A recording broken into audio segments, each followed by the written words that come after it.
टूटने से रहा मोदी साहब की अपील से। हाँ, यादवों के लिए अगर कोई इतनी हमदर्दी और दमदारी की बात करेगा तो पूरे हिंदुस्तान का यादव ये सोचने पर मजबूर हो जाएगा। और कम से कम आप मेरी गिनती उन लोगों में तो कर ही सकते हैं। मैं भी लड़ाकू आदमी रहा हूं, आप सब जानते हैं। आपको जर्रा जर्रा उत्तर प्रदेश का पता है, भूगोल भी आपको पता है, हम लोग किन लोगों में हैं आप जानते हो। अगर नरेंद्र मोदी मेरी जाति को सम्मान देंगे तो मेरा फर्ज नहीं है कि मैं उनको सम्मान दूं और ये बात करूं। कयास लगाना सारे लोग। मेरा सवाल सिर्फ इतना सा है, बात सिर्फ तारीफ और सम्मान तक सीमित है या भाजपा की ओर कुछ कदम बढ़ भी रहे हैं? नहीं, देखिए ऐसा है ना, मेरे अकेले कदम बढ़ाने से तो कुछ नहीं होगा। वो तो चारों तरफ से माहौल जब होता है, परिस्थितियां होती हैं। इतना मैं दावे के साथ कह सकता हूं कि मैं कभी उत्तर प्रदेश की जो मजबूत पॉलिटिक्स करते हैं, मैं कभी अकेला यादव हूं पूरे नॉर्दर्न इंडिया में। कभी मुलायम सिंह जी के साथ नहीं रहा, कभी मायावती के साथ नहीं रहा।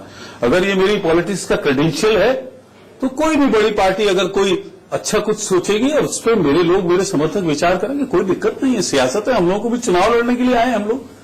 लेकिन आपने उत्तर प्रदेश में कहा कि ये मेरी यूएसपी है कि मैं कभी मुलायम सिंह के साथ नहीं गया।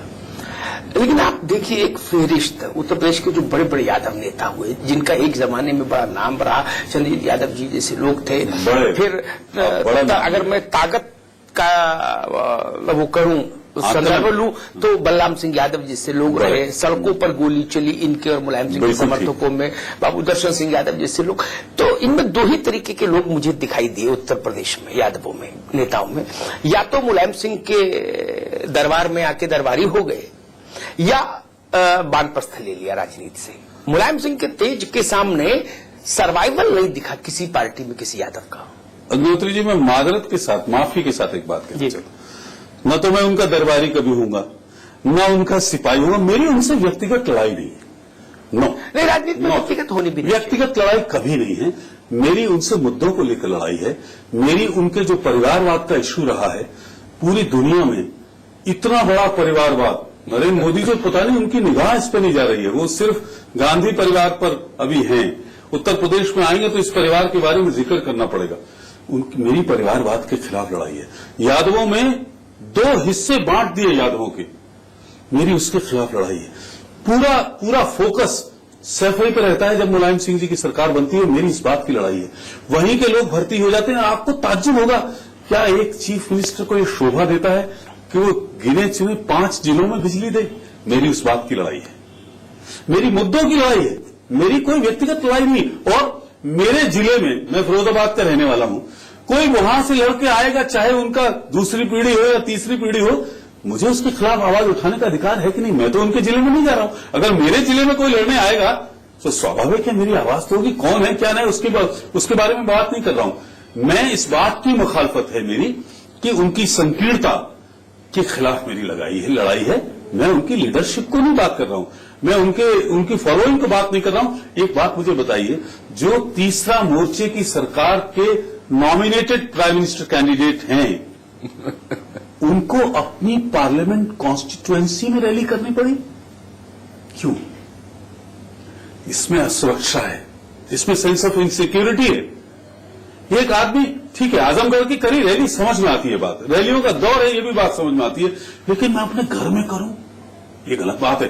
और तीसरा मोर्चा, और एक बात, आप पॉलिटिकली इस बात को देखिए, उत्तर प्रदेश में सरकार बनी, ये राजनीतिक धर्म होता है सबका कि सरकार को कोई 6 महीने देता। चलो, हमने 1.5 साल दिया, बिल्कुल नहीं बोले। मैं एक लफ्ज आपने नहीं सुना होगा कहीं पे, बिल्कुल नहीं बोले। लेकिन जिस दिन से लखनऊ में सरकार बनी मुलायम सिंह जी की, वो तो रात में सोए नहीं। सवेरे उन्होंने ऐलान कर दिया कि हमको लाल किला फतेह करना है और दिल्ली पर कब्जा करना है। उनका कहना यह कि एक काम पूरा हुआ, अब दूसरे काम की ओर चले। लखनऊ का भी नहीं, मैं बोला नहीं मैम, जो आपको जिम्मेदारी सूबे की, तो लखनऊ की जिम्मेदारी अखिलेश को दी ना उन्होंने। नहीं, वो बेचारे कहां कर पा रहे, फ्री हो गए मुलायम। वो बेचारे कहां कर पा रहे? वो तो घर का हर तीसरा आदमी तीसरे दिन कह देता है। मुलायम सिंह जी ने कहा, ये तो अखिलेश है, अगर मुलायम सिंह मुख्यमंत्री होता तो 15 दिन में लॉ एंड ऑर्डर ठीक कर देता। आप ये बताओ, इन लोगों की सरकारें बनती हैं, क्यों झगड़ा होता है? क्यों लॉ एंड ऑर्डर नीचे आ जाता है? क्यों सिपाही थाना, सब में एक लोगों की बात सुनी जाती है। क्या वजह है? आप एनालिसिस करके देखो। जब मुलायम सिंह जी की सरकार बनती है, किसी न किसी तरीके से गुंडागर्दी हाविज हो जाती है, लड़ाई झगड़े। चलो कुछ चीजों को आप दंगा मत के नाम मत दो, मैं नहीं कहता हूं, लेकिन अशोक जी आपको नहीं लगता कि उत्तर प्रदेश में पिछले करीब 2.5 दशक से जो ब्यूरोक्रेसी है वो जात और मजहब के नाम पर बांटती गई? कमिटेड ब्यूरोक्रेसी उत्तर प्रदेश में है। उत्तर प्रदेश में आप मेरे सामने लिस्ट रखिए अफसरों की, आईएएस और आईपीएस की, मैं बिना किसी संदर्भ सामग्री को देखे हुए मार्क कर दूंगा ये बीएसपी का है, ये एसपी का है, ये इसका है। जब ब्यूरोक्रेसी इस हद तक विभाजित हो जाए तो कानून की व्यवस्था कहां चलेगी? मैं आपकी बात से सहमत हूं। क्यों? जब नेता ये कहेंगे कि अगर मैं मुख्यमंत्री होता तो बता देता कि कर्मचारी कैसे हड़ताल करेंगे, तो बटेगी। जब नेता ये कहेंगे कि एक चाय वाला देश का प्रधानमंत्री नहीं बन सकता, तो बटेगी। जब ऐसे ऐसे जुमले, मैं किसी का नाम नहीं लेना चाह रहा हूं, ऐसे ऐसे जुमलों का लोग इस्तेमाल करते हैं, ऐसे ऐसे सियासतदान हैं जो अपनी जाति के घनर रखना चाहते हैं, अपनी जाति, वो बात है, इस पर चेक एंड बैलेंस होगा। जब एक लीडर ये कह देगा कि ठीक है, आईएएस सेंट्रल गवर्नमेंट अपने वापस कर ले, हम तो नीचे वालों से काम चला लेंगे, तब ह्यूमिलिएशन पनपता है, उसके बीच में से जातियां पनपती हैं। ये आप ये बताइए, छोटी सियासत करने का जुम्मा किन लोगों को है? छोटी सियासत का जुम्मा जिन लोगों के पास है, उन्हीं लोगों ने तो वर्ग और इस समीकरण बांटे हैं। ब्यूरोक्रेसी, क्या आप पता नहीं उत्तर प्रदेश में, मैं नहीं कहता हूं कि यही अकेले जिम्मेदार है। उत्तर प्रदेश में आईएएस ऑफिसर्स छुट्टी मांग लेते हैं। आईएएस अफसर ये कहते हैं हमको आप भेज दो। आप अशोक जी, कल हम लोग एक कार्यक्रम में थे अपने चैनल पर ही, तो वहां मैंने कहा केएल गुप्ता, आपको याद होगा कल्याण सिंह के समय में वो डीजीपी थे, केएल गुप्ता थे हमारे साथ। तो मैंने उनसे कहा कि गुप्ता साहब, मैंने सत्ताधीशों के यहाँ चाय के खाली कप और प्लेट उठाते देखा है सीनियर आईएएस अधिकारियों को। नहीं, बिल्कुल आपका वाजिब सवाल है। अगर ये काम है, इसके लिए लोग आते हैं कंपटीशन पास करके, इसके लिए उनके कंधे पर अशोक की लाट लगाई जाती है। बात दो तरफा, आप ठीक प्लेट उठाने के लिए बात आप दो तरफा है, और आप बिल्कुल सही जगह रोशनी डाल रहे हैं। ये खुद ब्यूरोक्रेसी को भी सोचना पड़ेगा। अगर जो लोग ह्यूमिलेट कर रहे हैं, उन्हें भी अपनी ताकत को पहचानना पड़ेगा, और कुछ जिम्मेदारी उनकी भी है। इतना बड़ा कंपटीशन दे के आते हैं, अगर कोई गवर्नमेंट उनको ह्यूमिलेट करती है, तो कहां कितनी बार एका हुआ कि हम अपनी मीटिंग कर रहे हैं, हम अपना मोस्ट करप्ट आईएएस चुन के दे रहे हैं, कहां हो पाए? उनको लगाओ लिया चीफ मिनिस्टर। इसी समय में अशोक खेमका जैसे नौजवान भी हैं जो मोर्चा ले रहे हैं। 42 बार ट्रांसफर हो गया उसका, छोटे से सर्विस में उसका, लेकिन जहां रहता है रोशनी का कोई घर नहीं होता है ना। जहां खेमका रहते हैं वहां रोशनी बिखेरते हैं। आप कर लीजिए ट्रांसफर। बिल्कुल सोचने की बात है, इस पर सोचना चाहिए, जरूर सोचना। मैं आपकी बात से अशोक जी, फिर उत्तर प्रदेश पर आते हैं। मुझे लगता है उत्तर प्रदेश में इस समय सबसे बड़े राजनेता 2 हैं, मायावती और मुलायम सिंह, जो इंडिविजुअली सबसे ज्यादा पावरफुल हैं। उनकी पार्टियां महत्वपूर्ण नहीं, उनका चेहरा महत्वपूर्ण है। उनके पोस्टर पर 20 लोकसभा में लोग चुन के आ जाते हैं, उनके पोस्टर पर कभी 208 तो कभी 225 एमएलए चुन के आ जाते हैं। कांग्रेस बीजेपी के पास तो बड़ा कारवा है, कोई एक चेहरे का करिश्मा नेशनल पार्टी है, इनके पास बड़ा कारवा है, सब लग के भी उनको काउंटर नहीं कर पाते। दोनों एक बड़ी जातियों के का सॉलिड बेस जो उनके पीछे। बिल्कुल ठीक है। भारतीय जनता पार्टी और कांग्रेस तो तिवारी जी की बात कभी आई नहीं उत्तर प्रदेश में। आखिरी मुगल सम्राट थे पंडित जी। क्या भारतीय जनता पार्टी और कांग्रेस ने कभी ये सोचा कि जिन जाति वर्गों को ये दोनों ताकतवर नेता रिप्रेजेंट करते हैं, उन जाति वर्गों से हम अपने यहां भी लीडरशिप को ताकतवर बनाए, इमर्ज करें? देखिए, है क्या, मैं आपकी बात से इत्तेफाक करता हूं। मैंने 95 में अटल जी को कॉल करके अटल जी की रैली करी थी। उससे पहले मैं मुलायम सिंह जी, मैं और वो आमने सामने चुनाव लड़ चुके थे। मैं बहुत कम वोटों से हारा था शिकवाबाद से, मुझे ध्यान है। अटल जी ने मुझे बीजेपी ज्वाइन कराया 95 में, और ये तो मेरे ख्याल ऊपर वाला बेहतर जानता है कि ये आजकल जो रैलियां हो रही हैं, वो रैली उसी टक्कर की चर्चित रैली थी। और उस रैली के बाद मुलायम सिंह जी को मजबूरन उसी मैदान में रैली करनी, मायावती को भी आना पड़ा, मायावती को भी 20 दिन में उसी मैदान में करना पड़ा, और वो मैदान मक्का मदीना बन गया उत्तर प्रदेश की सियासत का।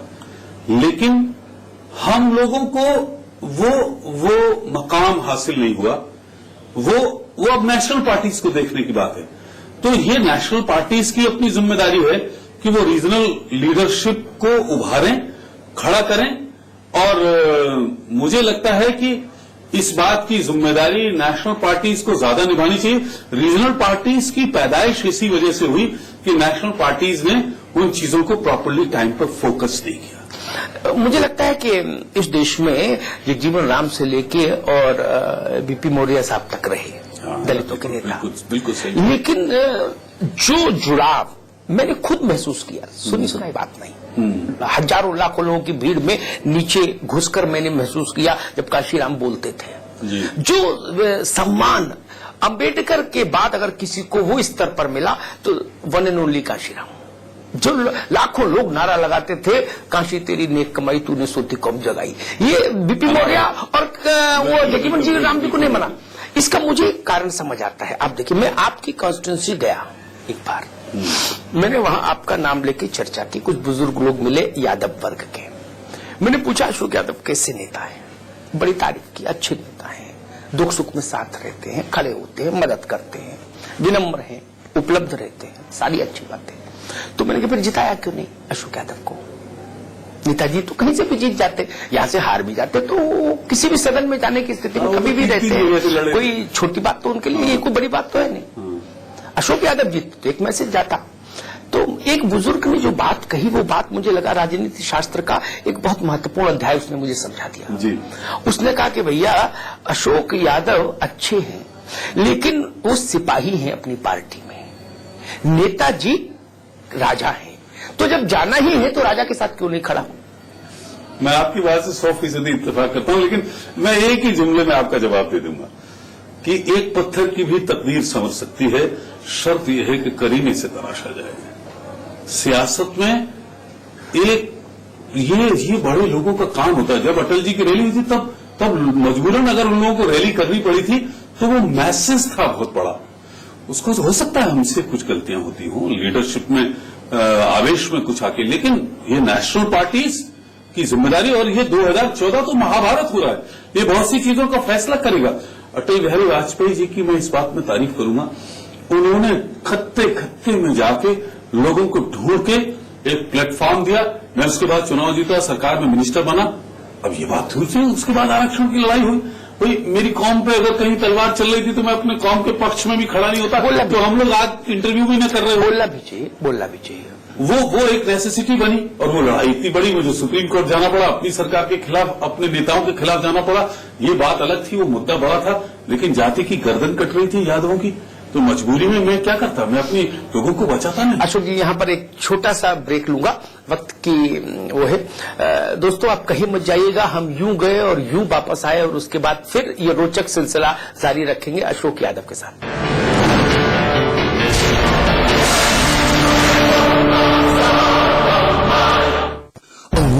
Of infinite possibilities at the Business Capital by Aadhar Group with high-class business suites, retail space and villas.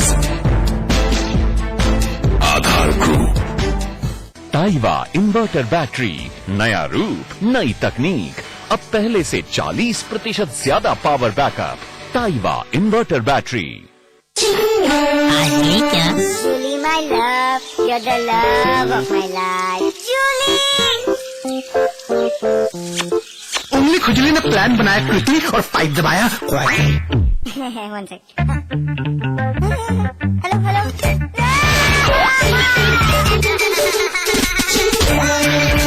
Refreshing mini gun आज ली क्या?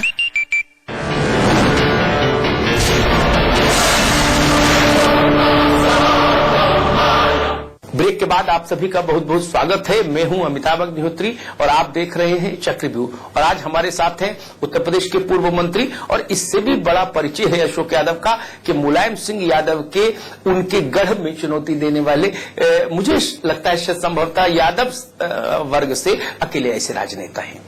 अशोक जी, उत्तर प्रदेश में इधर एक भाजपा को अगर हम सामने रखकर बात करें, एक नया परिवर्तन आया। लंबे अरसे के बाद कल्याण सिंह जी फिर भारतीय जनता पार्टी के मंच पर अवतरित हुए।